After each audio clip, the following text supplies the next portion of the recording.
Good evening. What makes a young person in the prime of their life hurt themselves in such a horrendous manner? Tonight I'm joined by Federal Health Minister Ms. Vanessa Amar, who's going to tell us about the video that the ministry made.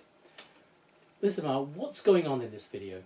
Well, this young man, like so many others, is addicted to opioids, and in a moment of desperation, he took to self-harm just to try to get an oxycodone prescription from a doctor. Okay, so this is nothing more than state-sponsored scaremongering. Not at all. The opioid addiction problem is an epic problem we're currently facing, and acts of self-harm like these have been recorded in the medical literature.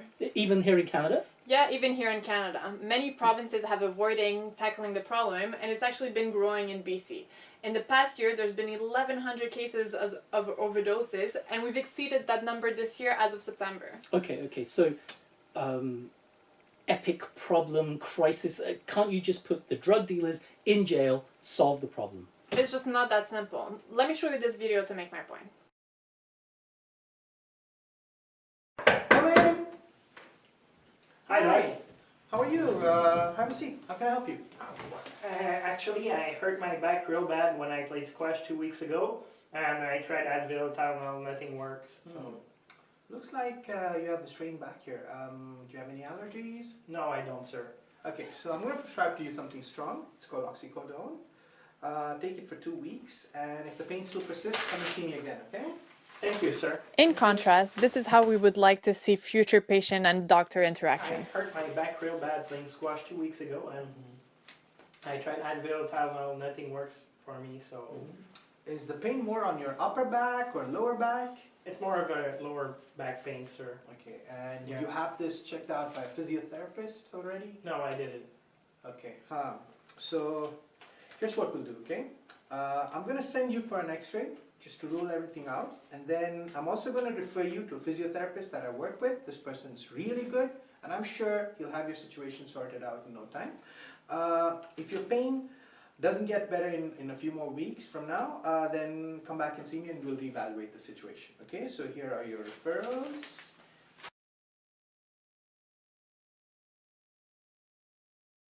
Are you seriously laying the blame at doctors? This is just one But facet. the video... Please let me finish. The time for simple solution is over. Health Canada will be tackling this problem from 3 different ways: addressing the cause, the current problem, and the future. Okay, so why don't you tell the viewers at home a little bit more about your plan? First, we will require doctors to only prescribe opioids for acute pain as a last resort.